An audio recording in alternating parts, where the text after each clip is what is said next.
예수님께서는 기도에 관한 여러 가지 말씀들을 해 주셨습니다. 오늘 본문 역시 우리가 잘 아는 이야기로 기도에 관한 말씀입니다. 그런데 이 말씀은 우리가 잘 아는 이야기지만 이 말씀을 통해서 예수님께서 하시고자 하는 말씀의 본래 의도가 무엇인가 하는 걸 한번 살펴보려고 합니다. 1절에 보시면 항상 기도하고 낙심하지 말아야 할 것을 비유로 말씀하여 하고 말씀하고 있습니다. 기도하는 성도들에게 기도 후 낙심하지 말아야 할, 낭망하지 말아야 할 이유에 대해서 근거에 대한 이야기로 오늘 본문의 이야기를 하셨다는 말씀입니다. 그래서 많은 사람들이 이 이야기를 보고 해석하기를 이 과부처럼 끈질기게 기도하면 불의한 재판관도 들어줬는데 살아계신 많으신 하나님께서 들어주지 않겠느냐. 그러니까 포기하지 말고 끝까지 기도하면 하나님께서 반드시 기도를 응답해 주실 것이다. 걱정하지 말아라. 그런 의도로 우리는 해석하고 이해합니다. 혹시 여러분들도 오늘 본문을 그렇게 이해하고 계시지는 않습니까? 물론 우리 하나님은 우리에게 끈질긴 기도를 요구합니다. 또한 오늘 본문 속에서도 끈질긴 기도를 요구하고 있습니다. 하지만 오늘 본문이 꼭 끈질긴 기도, 죽기 아니면 살기로 매달리기로 기도하면 하나님께서 반드시 응답해 줄 테니까 낭망하지 말고 끈질기게 기도하라. 그런 의도로 이 말씀을 주셨는가 하는 것입니다. 결론적으로 말씀드리면 오늘 본문은 죽기 살기로 기도하면 하나님께서 들어줄 테니까 낙심하지 말고 열심히 매달려 기도하라는 이야기가 아닙니다. 이 과부처럼 하나님 귀찮아하실 때까지 계속 찾아가서 기도하면 하나님 앞에 나와 기도하면 하나님께서 들어주실 거야 라는 생각들은 잘못된 생각이라는 얘기입니다. 그렇다면 오늘 본문에서 예수님께서 하고 싶은 오늘 본문을 통해서 우리에게 하시고자 하는 이야기는 무엇인가 하는 것입니다. 본문의 내용을 다시 제가 한번 읽어보겠습니다. 2절에서 5절까지만 제가 한번 읽어보겠습니다. 어떤 도시에 하나님을 두려워하지 않고 사람을 무시하는 한 재판관이 있는데 그 도시에 한 과부가 있어 자주 그에게 가서 내 원수에 대한 나의 원한을 풀어주소서 하되 그가 얼마 동안 듣지 아니하다가 후에 속으로 생각하되 내가 하나님을 두려워하지 않고 사람을 무시하나 이 과부가 나를 번거롭게 하니 내가 그 원한을 풀어주리라. 그렇지 않으면 늘 와서 나를 괴롭게 하리라 하였느니라. 불의한 재판관이 한 명 있습니다. 또 억울한 일을 당한 과부가 한 명 있습니다. 그 억울한 일을 당한 과부는 자주 불의한 재판관에 가서 그 억울함을 풀어달라고 호소합니다. 왜냐하면 잘 아시다시피 당시에는 고아나 과부들이 거의 소외받는 그런 사람들입니다. 그래서 아무 힘도 없습니다. 그래서 그가 거의 억울한 일을 당했는데 그 억울함을 해소하기 위해서 재판관에 찾아가서 호소를 합니다. 그런데 문제는 이 재판관은 이 억울함을 잘 들어주지 않는 불의한 재판관이라는 얘기입니다. 불의하단 말은 하나님조차 두려워하지 않는 재판관이라는 얘기입니다. 다시 말해서 그래서 이 재판관은 정의와 공의와 바른 판단과는 상관없는 사람이었다는 얘기죠. 그렇기 때문에 그가 재판할 때는 의롭고 바른 재판을 하는 것이 아니라 어떤 자기에게 뇌물을 주거나 아니면 어떤 압을 하거나 어떤 특별한 이유를 줬을 때 그에 합당한 그런 재판을 내려주는 불의한 재판관이었다는 얘기입니다. 그런데 오늘 얘기를 보면 이야기가 진행되면서 하나님도 두려워하지 않던 이 불의한 재판관이 이 과부의 끈질긴 강고에 그 원한을 풀어줄 것을 다짐합니다. 내가 이러면 안 되겠다. 내가 들어줘야겠다라고 합니다. 그래서 이런 이야기만 단순히 보고 우리들은 우리는 하나님 앞에 이렇게 끈질기게 기도하면 포기하지 않고 기도하면 하나님께서 들어주신다. 불의한 재판관도 하나님을 두려워하지 않는 그 재판관도 끈질기게 기도했을 때 들어줬으니까 은혜가 풍성한 하나님이 당연히 들어주지 않겠느냐고 우리는 결론을 쉽게 내립니다. 그러나 그렇지 않습니다. 물론 기도에는 간절한 기도의 필요성도 있습니다. 그러나 오늘 본문 이야기는 간절한 기도만이 답이라는 이야기가 아니라는 얘기죠. 서두에도 말씀드렸다시피 오늘 본문의 이야기를 하신 이유는 주님께서 오늘 본문을 얘기하신 이유는 너희들 끈질기게 기도하라는 의도로 하신 것이 아니라 기도한 후에 낙심하지 말 것에 대해서 말씀하시기 위해서 이 본문의 비유를 얘기하셨다는 얘기입니다. 끈질기게 기도하는 것이 아니고 기도한 후에 낙심하지 말라는 얘기입니다. 그렇다면 예수님께서 기도한 후에 낙심하지 말아야 할 것을 이야기하면서 오늘 본문의 이야기를 통해서 하시고자 하는 얘기가 무엇인가 하는 것이죠. 왜 우리가 기도한 후에 낙심하지 말아야 할까요? 첫 번째는 우리가 기도할 때 기도한 대상이 하나님이시기 때문에 낙심하지 말아야 합니다. 본문의 이야기를 다시 한번 보겠습니다. 한 과부가 있었습니다. 남편 없는 과부였기 때문에 무시를 당하고 억울한 일도 많이 당했습니다. 왜냐하면 당시 과부는 보호하지 못했기 때문이죠. 그래서 이 과부는 자신의 억울함을 호소합니다. 근데 그 억울함을 누구한테 호소합니까? 재판관입니다. 근데 불행하게도 이 재판관이 불의한 재판관이었습니다. 그럼에도 불구하고 중요한 포인트는 이 과부는 재판관에게 자신의 억울함을 호소했다는 얘기입니다. 과부는 그의 억울함을 그의 친척이나 그의 이웃이 아니라 재판관에게 호소를 했다는 사실에 주목할 필요가 있습니다. 비록 그 재판관이 사람을 무시하고 하나님을 두려워하지 아니하는 불의한 재판관이지만 이 과부가 재판관에게 그의 억울함을 호소했다는 것이 굉장히 중요한 포인트입니다. 왜냐하면 비록 불의하다고 소문나 있지만 그렇지만 자신의 문제를 해결할 수 있는 유일한 대상은, 유일한 힘을 가진 사람은 바로 재판관이기 때문입니다. 자신의 문제의 해결권을 가지고 있는 대상이 바로 재판관이었습니다. 그래서 이 과부는 불의하다고 소문나 있고 비록 불의한 것도 알고 있었지만 자신이 그 불의한 재판관에게 뇌물을 줄 만한 근거도 아무것도 없었지만 그럼에도 불구하고 재판관에게 호소했습니다.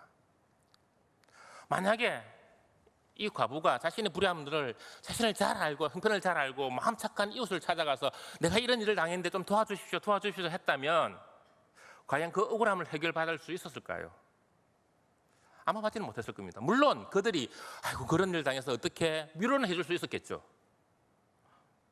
또 나름대로 노력은 해줄 수 있겠지만 결과적으로 그 문제를 해결해 줄 수는 없었을 겁니다. 왜냐하면 그 문제의 해결권을 가지고 있는 사람은 바로 재판관이기 때문입니다. 비록 그가 불의한 판결을 하든 어려운 판결을 하든 재판권은 바로 재판관에 있었다는 사실을 그는 기억하고 있었다는 얘기죠. 그래서 이 과부는 불의하다고 소문난 그 재판관을 찾아가서 자신의 억울함을 호소했다는 얘기입니다. 예수님께서 기도한 후에 낙심하지 말아야 할 것을, 우리가 기도한 후에 낙심하지 말아라 하고 말하시는 근거는 뭐냐면, 그러면서 이 이야기를 하신 첫 번째 이유는 바로 우리가 기도하는 기도의 대상이 누군가에 대해서 얘기하고 있는 것입니다.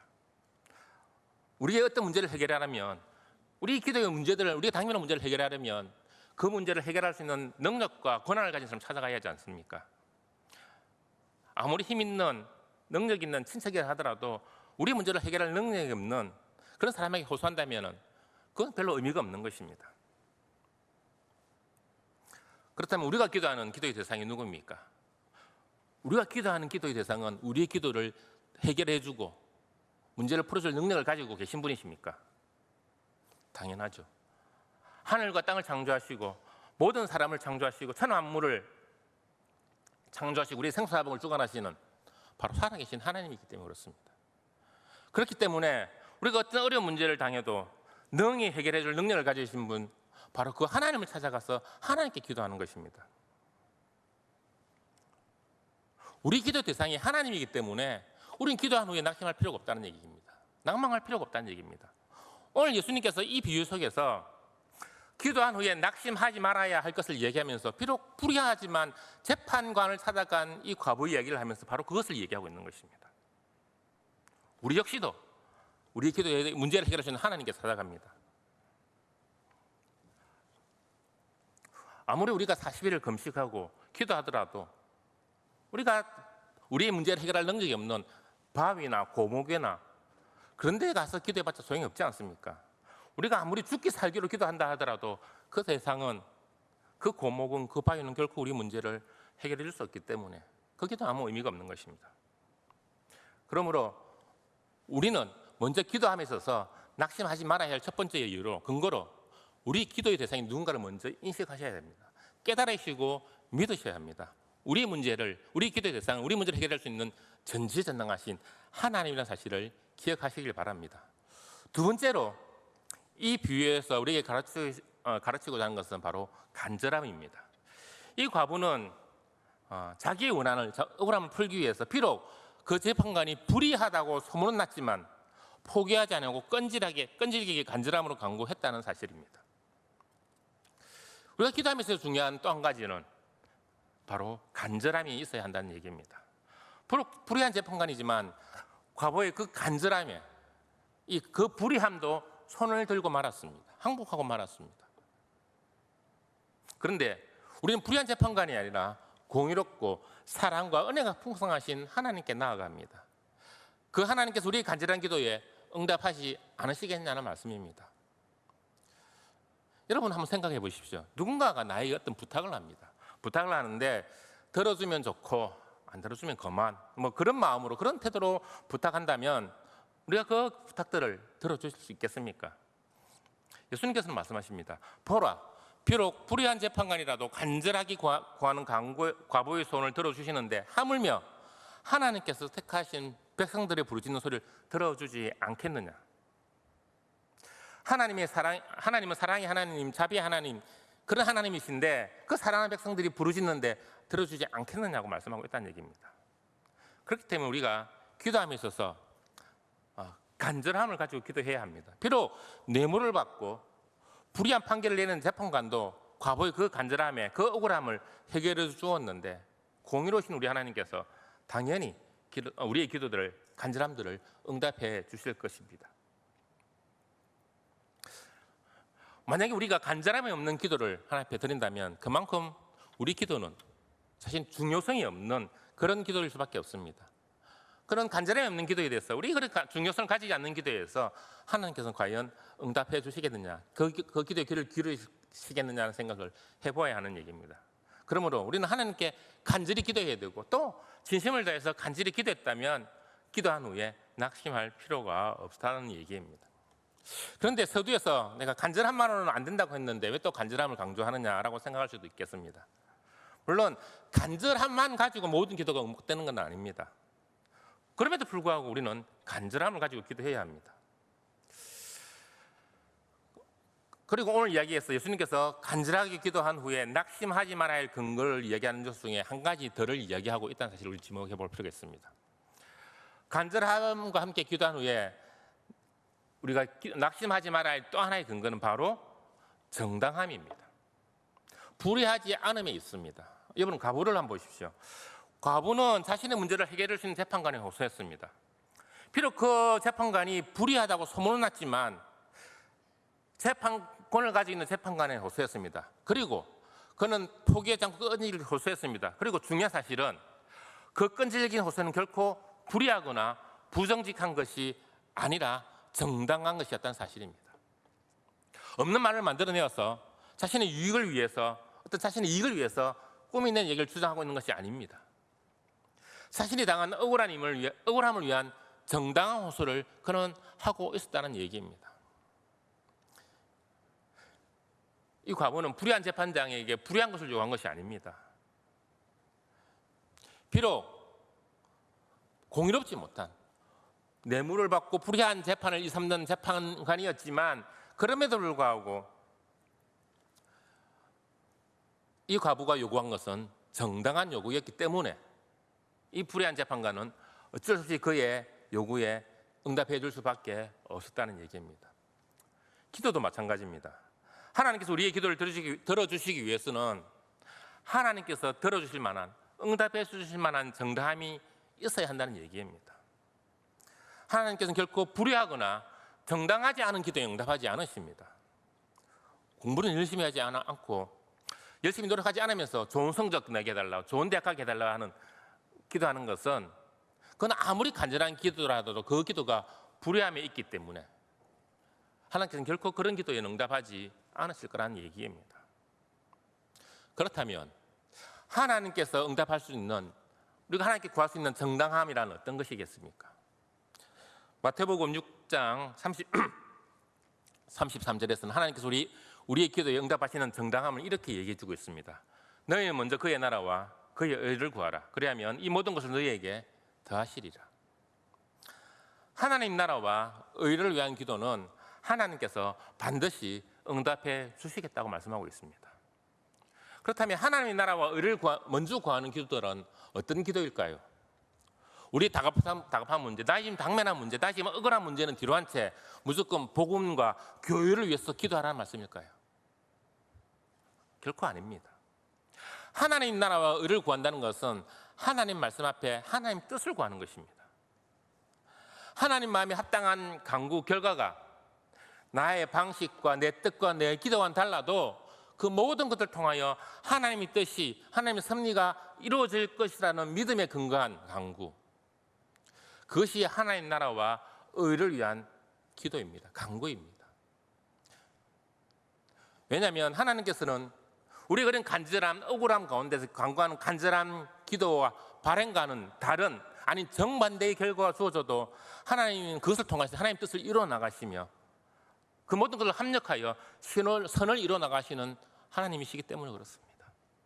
그러므로 우리 기도가 그 모든 것을 인정하고 하나님 뜻에 맡기고 구하는 그런 기도가 되어야 한다는 말입니다. 그것이 하나님 앞에 정당한 기도이고 하나님 나라와 의를 구하는 기도입니다.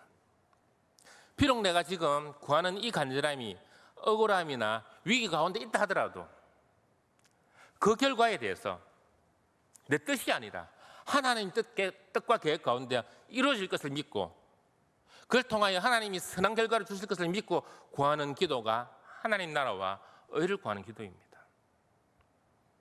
결코 나의 어떤 목적이나 기대만을 가지고 목표로만 가지고 기도하지 말라는 말씀이기도 합니다. 내 기대와 목적과는 다르게 응답된다 할지라도 그 모든 것을 합력하여 선을 이루실 하나님을 믿고 그 뜻을 구하는 기도를 드렸다면 우린 결코 기도 후에 낭망할 이유가 없다는 그런 말씀입니다. 왜냐하면 하나님께서는 그런 기도는 반드시 하나님의 방법으로 하나님 뜻 가운데 응답해 주실 것이기 때문입니다. 말씀을 정리해 보면 이렇습니다. 예수님께서 오늘 본문을 통해서 불의한 재판관의 이야기를 통해서 우리가 기도한 후에 낙심하지 말아야 할 중요한 세 가지를 이야기해 주셨습니다. 첫 번째는 기도의 대상이 하나님이기 때문에 우리는 낙심할 필요가 없습니다. 우리 기도를 듣고 해결해 줄 능력을 가지고 계신 하나님께 우리는 기도하기 때문에 우리는 기도 후에 낙심할 필요가 없는 거죠. 두 번째로 간절함을 더한 기도가 되어야 한다는 얘기입니다. 들어주셔도 되고 안 들어주셔도 되는 그런 식의 기도는 결코 응답받을 수 없습니다. 하나님 앞에 간절함을 가지고 기도할 때 하나님께서 응답해 주실 것이기 때문입니다. 그리고 세 번째는 공의롭고 정당한 기도여야 합니다. 하나님 나라와 의를 먼저 구하는 기도여야 합니다. 이 세 가지 요소를 충족시킬 때 우리는 기도 후에 결코 낙심할 필요가 없다는 얘기입니다. 그래서 오늘 본문에서도 주님께서는 이렇게 말씀하고 계십니다. 주께서 또 이르시되 불의한 재판장이 말한 것을 들으라. 하물며 하나님께서 그 밤낮 부르짖는 택하신 자들의 원한을 풀어주지 아니하시겠느냐. 그들에게 오래 참으시겠느냐. 불의한 재판장이라도 그 기도를, 정당한 기도를, 간절한 기도를 그 고난을 가지고 있는 그에게 구했을 때 들어주었는데 하물며 하나님께서 그의 사랑하는 그 자녀들이 밤낮 부르짖는 그 억울함을 들어주시지 않겠느냐고 예수님께서 말씀하고 계시다는 얘기죠.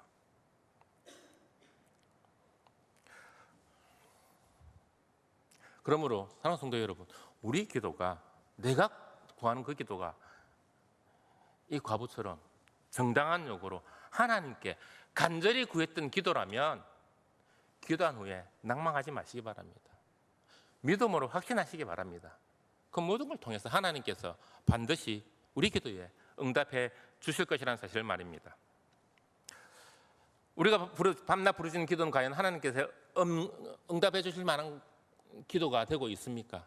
지금 저나 여러분이 하나님께 구하는 기도들이 이 과부처럼 하나님 앞에 드렸을 때 하나님께서 반드시 들어주실 만한 기도가 되느냐는 말씀입니다. 스코틀랜드를 자신에게 달라고 기도했던 존 낙스, 환도뼈가 부러져 가면서도 하나님께 간절히 기도했던 야곱, 범죄함으로 하나님 앞에 진노 앞에 죽을 수밖에 없던 자기 백성들을 앞에 놓고 자기의 생명을 담보로 기도드렸던 모세, 아들이 하나님 앞으로 돌아오기를 평생 기도하면서 죽었던 모니카, 이 모든 사람들의 기도가, 간절함들이, 그 어려움들이 하나님 앞에 응답되어졌다는 사실들을 우리는 잘 알고 있습니다. 사랑하는 성도 여러분, 하나님 앞에 간절함으로 하나님이 기뻐하시는 기도의 손을 가질 수 있는 저와 여러분 될 수 있기를 바랍니다. 비록 당장 눈앞에는 내 뜻대로 내가 원하는 대로 결실이 맺어지지 않는다 하더라도 낭망하지 않고 하나님이 기뻐하시며 하나님 나라와 영광을 위한 기도의 제목, 기도의 소원들을 가질 수 있기를 바랍니다. 그리고 기도한 후에 낭망하지 않기를 또한 축복합니다. 이제 한 사람의 기도를 소개하고 오늘 말씀을 마치려고 합니다. 이 사람은 우리나라의 피 끓는 젊은 청년으로 와서 목숨을 바쳐 하나님의 미랄로 썩어져 갔던 한 선교사의 기도입니다. 그 기도가 당장 눈앞에 결실을 얻지 못했지만 그 기도가 하나님 나라와 의를 구한 정당한 기도였고 간절한 기도였기 때문에 100년이 지난 뒤 그 기도는 하나님이 기뻐하시는 귀한 열매로 응답되었다는 사실을 우리는 지금 몸소 체험하고 있기 때문에 그렇습니다. 기도를 한번 읽어드리겠습니다. 오 주여, 지금은 아무것도 보이지 않습니다. 주님, 메마르고 가난한 땅, 나무 한 그루 시원하게 살아 오르지 못하고 있는 땅에 저희들을 옮겨 앉히셨습니다. 그 넓고 넓은 태평양을 어떻게 건너왔는지 그 사실이 기적입니다. 주님께서 붙잡아 뚝 떨어뜨려 놓으신 듯한 이곳, 지금은 아무것도 보이지 않습니다. 보이는 것은 고집스럽게 얼룩진 어둠뿐입니다. 어둠과 가난과 인습에 묶여있는 조선 사람뿐입니다. 그들은 왜 묶여있는지도 고통이라는 것도 모르고 있습니다. 고통을 고통인 줄로 모르는 자에게 고통을 벗겨주겠다 하면 의심부터 하고 화부터 냅니다. 조선 남자들의 속셈이 보이지 않습니다. 이 나라 조정의 내신도 보이지 않습니다. 그러나 주님, 순종하겠습니다. 겸손하게 순종할 때 주께서 일을 시작하시고 그 하시는 일을 우리들의 영적인 눈이 볼 수 있는 날이 있을 줄 믿습니다. 믿음은 바라는 것들을 실상이요 보지 못하는 것들의 증거이니라고 하신 말씀을 따라 조선의 믿음의 앞날을 볼 수 있게 될 것을 믿습니다. 지금 우리가 황무지 위에 맨손으로 서 있는 것 같사오나 지금은 우리가 서양 귀신 양귀자라고 손가락질을 받고 있사오나 저희들이 우리의 영혼과 하나인 것을 깨닫고 하늘나라의 한 백성, 한 자녀임을 알고 눈물로 기뻐할 날이 있음을 믿나이다. 학교도 없고 그저 경계와 의심과 멸시와 천대만이 가득한 곳이지만 이곳이 머지않아 은총의 땅이 되리라는 것을 믿습니다. 주여, 오직 제 믿음을 지켜주옵소서.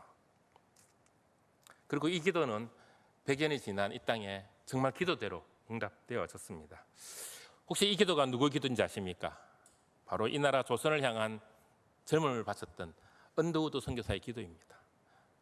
사랑하는 갈릴리교회 성도 여러분, 기도는 결코 내 꿈, 내 소원을 이루기 위한 수단이 아니라 하나님의 영광을 나타내기 위한 도구입니다. 그렇기 때문에 우리가 기도한 후에 하나님 나라와 의를 위한 기도한 후에 결코 낙심할 이유도 필요도 없게 되는 것입니다. 이 언더우드 선교사의 기도처럼 우리 기도가 미래를 꿈꾸며 하나님의 뜻을 이루며 하나님 기뻐하시는 간절한 기도로 하나님의 마음을 기쁘시게 하고 이루어 나가시는 귀하고 복된 성도 여러분, 저 여러분 될 수 있기를 이 시간 주님의 이름으로 축원을 드립니다.